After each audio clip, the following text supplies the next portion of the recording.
The only way that you can experience spiritual victory in your life for the long haul is if you identify the sin in your life that needs to be removed.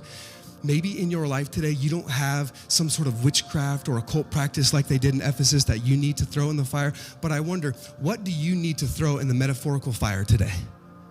Maybe you don't have a book of witchcraft, but maybe you have a pay-per-view channel that needs to be deleted.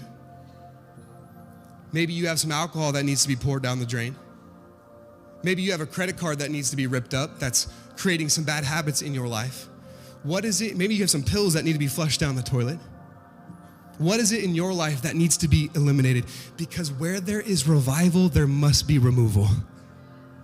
There's got to be some things in our life that we say, you know what, I can't move forward if I'm holding on to this weight. I can't move forward if I'm holding on to this sin. And there was real revival in Ephesus because they said, you know what, we need to get rid of these things, and they threw them in the fire. Eliminate the weight.